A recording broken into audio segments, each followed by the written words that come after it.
3 underrated sleepers for the Indianapolis Colts in the 2023 NFL season. There's no better way to get better at football than playing football. So if you want to... Taylor's going to finish it! I've always been confident in my abilities. I think, I'm a guy that can go out there, and I always believe in myself that I'm going to get open and make the play if they throw me the ball. The third. Ryan, end zone shot for Pierce. He caught it! Oh, what a... Hello, everyone, and welcome to the Colts Cast. We are here to talk about everything and anything Indianapolis Colts. He is Jamal Lawrence, and I am Eric Smith, your co-host of the Colts Cast. Stop trying to make me laugh, Jamal. No, not messing with you today. Look, guys, if this is your 5th episode that you've watched unsubscribed, why are you doing it? I need to know, because you're going in the search bar. You got to find us. That wastes like 10 to 15 seconds out your day. How about you hit that subscribe button while you're tuning in?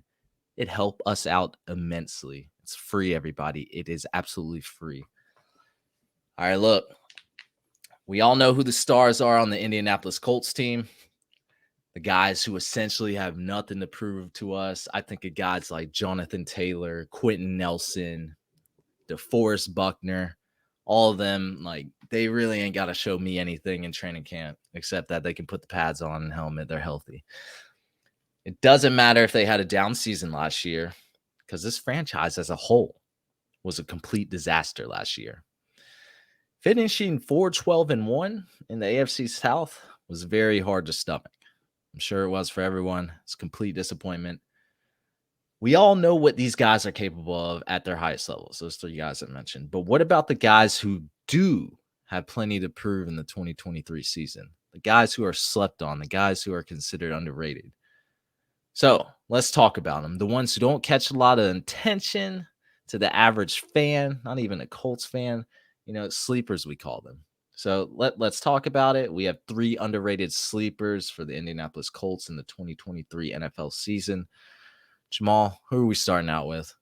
We're going to start out with the name that people know. I will say that I think after last season, this name right here is no longer a sleeper for the Colts fan who paid attention, but maybe for the rest of the league because they weren't paying attention. But a young beast by the name of Jelani Woods. We're talking about a guy 6'7". Colts fans know about him, but yeah, Colts fans know. I will tell you. I talked to other football fans. They're like, Jelani who? But yeah. Keep going, Jamal. Yeah, they sleep. They dead sleep. That's all it is. But it's all right. He about to unleash the beast this year. 6'7", 259 pounds, 4'6", 140. Eric, I mean, I know we always talk about how big AR is, 6'4", 245. But 6'7", 259? Dog, that's a specimen. This dude is huge. He built different. And got speed on him. That's a name right there, guys, who y'all know. And I think is a name that's going to blow up this year for us. I mean, we know that he wasn't crazy productive for us last year. However, when he was on that field, when it mattered the most, he was productive. We all remember that Chiefs game, 2 touchdowns, single-handedly won this game for that. I know he's due for some major reps. I know there's Mo Alley Cox, who's the starter for last year. We know there's Colin Granson, who's been, showing that he wants to try to get some reps in there. But we got a Jelani Woods, who I think can overtake both of them. I think if he can prove to the team that he wants to be a blocker, a little bit of a blocker, he'll get his reps at the tight end spot, whether that be blocking or going out with those passes, because we know how Shane Steichen likes to utilize those tight ends. We see what Ertz did in Philly. I mean, I think that Jelani at this size can come out and just take over the game in the Shane Steichen offense. And I really think that this year he'll come out as tight end 1. He just has to do his best, I'm telling you, to shake off these injuries he had during mini camp. He'll get back out there for training camp. Zach Ertz been on the Cardinals for a minute. Did I say Zach Ertz? Yeah, you talking about Dallas Goedert. Dallas got it. My fault. I got my names mixed up. My fault. Appreciate you checking me right there, because God knows I would have heard all about it in the comments. So appreciate you you fact checking me right there. But anyway, he has a chance to take over this number 1 tight end spot, guys. What you think about Eric? What you think about him? I think he's a fan favorite already. I think it would be a cardinal sin for Shane Steichen to not utilize this man more often in the passing game. Yeah, like you said, he wasn't super productive last year, but he also didn't see the field as much as I would want him to see. We're talking 25 receptions, 312 yards. But check this out, 12 and a half yards per reception. 12 and a half yards per reception.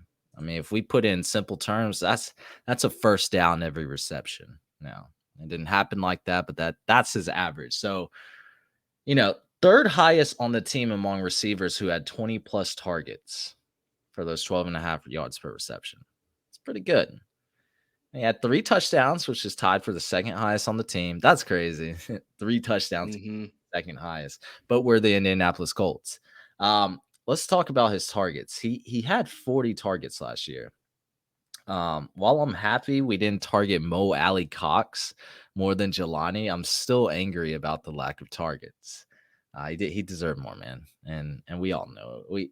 We saw it on display in many games, and then everyone said, why is this man not getting targeted like he should? He just wasn't utilized like he should have been. Like you just mentioned, Dallas Goedert or Zach Ertz, you said, but Dallas Goedert averaged 5.75 targets per game last season in Philly. 5.75. He was getting targeted.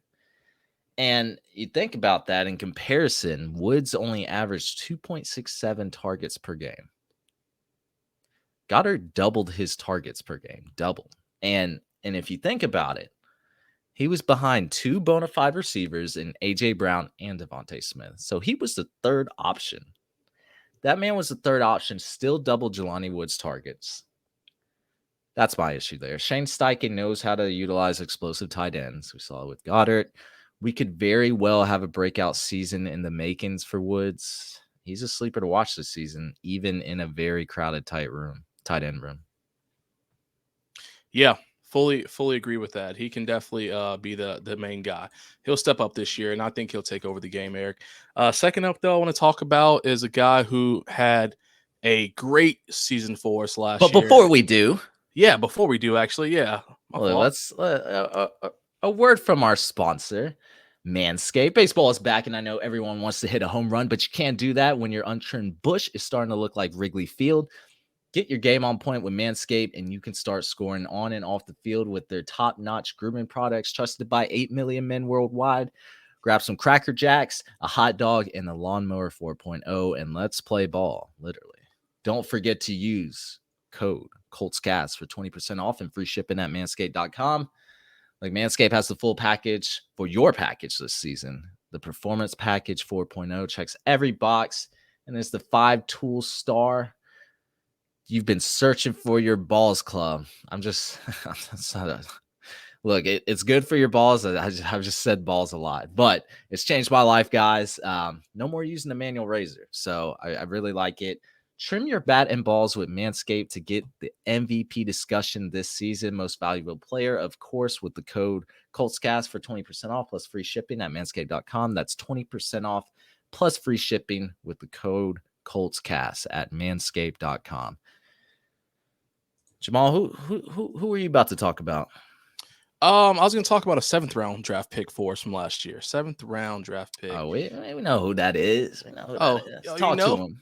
Number 239 out of the draft, Mr. Rodney Thomas himself. I mean, guys, this guy ended his rookie season with 52 tackles, 4 interceptions, had return yards on them, 51 yards returning, and 6 pass deflections for us. Led the team in intersections. Stepped up when Julian Blackmon was hurt. And he took over that spot when Julian Blackmon went down and took over for Kenny Moore when he had his injury. We're talking about a guy who was all over the field for us, who was grinding, when he got his opportunity. He played 17 games, started 10 of those games for us. He had plenty of opportunities to get out there and do what he does. And I like his effort and energy, because I will be the first person to tell you that as a 7th round pick who played cornerback and linebacker when he was at Yale, didn't expect him to step up in the safety game and really take over the way he did for us. So I'm excited to see what he's going to bring to the table. His name is now known across Indianapolis, and I think he's ready to make that permanent spot on the field for himself. And it's going to start in training camp for us here in 2 weeks. You just take over the game. I mean, that pick, or excuse me, not the pick six, but the interception he had in the Broncos game, Dog, it was so close to a breakout, and he got hit by a sniper. I just fell over in the middle of the field when he, but he was so close, man. I know it was probably anticipation, and you're excited and everything. But I like what he's developed over this past year for us. And I think that he's going to have something big for us here this upcoming season.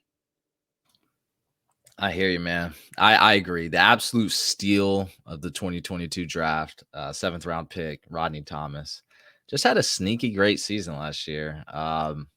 What did I say, guys? I've said this a lot of times. You can find value anywhere in the draft. Like, we got to stop saying these late round picks are just ham sandwiches, Bojangles biscuits, whatever you want to call them, because I mean, Rodney Thomas, 7th round pick. Like you said, Jamal, who would have thought? Who would have thought? We knew he was athletic. There was some upside there. I didn't think he was going to be the best safety in our group, right? Rookie year? No, you don't think about that, but he was. And especially when we thought Nick Cross had next up. We kept talking about Nick Cross, That was your boy. Hey, we kept talking about him in the preseason. I think everybody agreed he was showing out. He was like one of our best defensive players during that time, and then just slowly got phased out. So turns out it was Rodney Thomas this whole time. I'm not gonna lie. When we covered him in 2022, I didn't really know much about him. But he stepped up. Julian Blackmon went down. He stepped up, like you said, led the team in interceptions, 4 of them. 6 pass breakups. I mean, at the free safety spot, I am happy about that. Leading the team in interceptions as a safety is already an accomplishment in itself.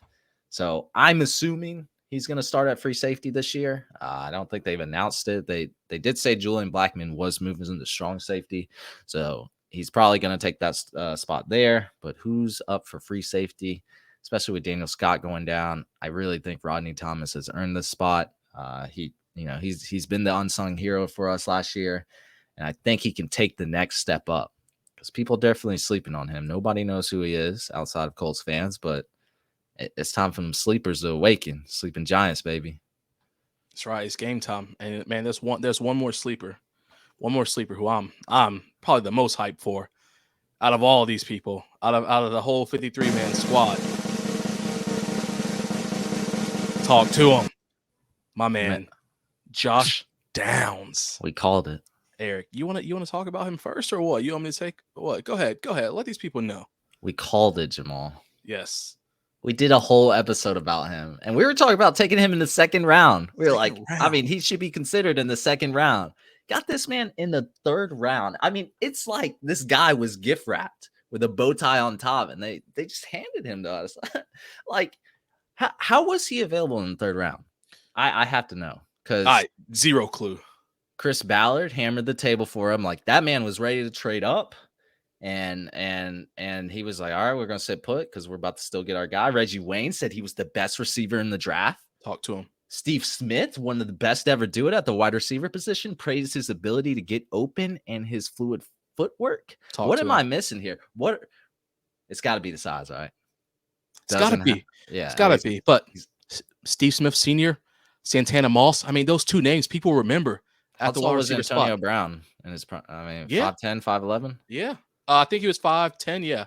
5'10", so an inch taller, and that takes away his ability to be one of the best receivers in the NFL. So, like, he's going to be working out the slot. I understand people want the big receivers who can do it all.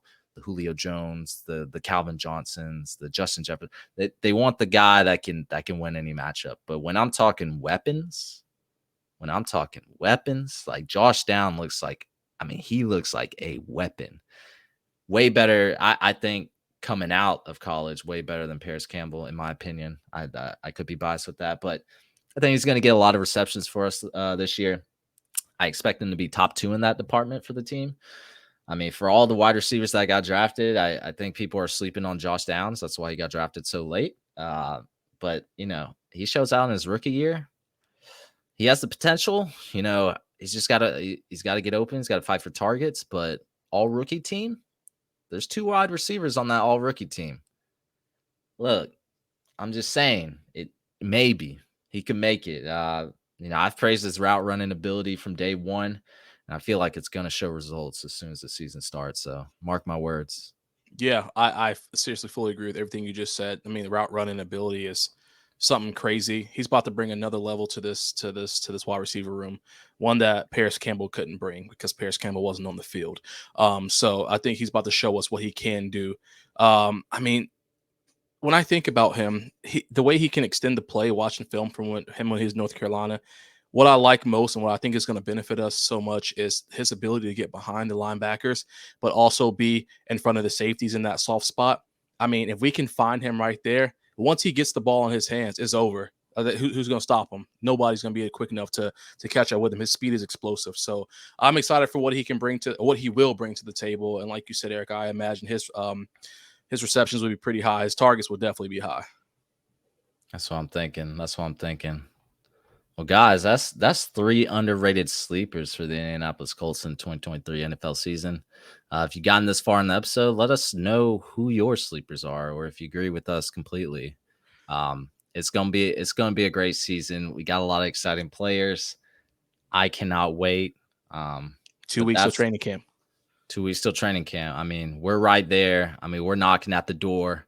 You know, Jamal's about to be there at training camp. He's about to have that good content. And the Colts cast, we're just going to keep pushing out content because that's what we do. It's what we love to talk about. And we love every single one of you Colts fans. That's going to be it for us, everyone. Thank you for listening to the Colts cast. We're live on Apple Podcasts, Spotify, YouTube, or any platform you use to listen to podcasts. We'll be back next time to give you some more Indianapolis Colts content. Go Colts. See y'all.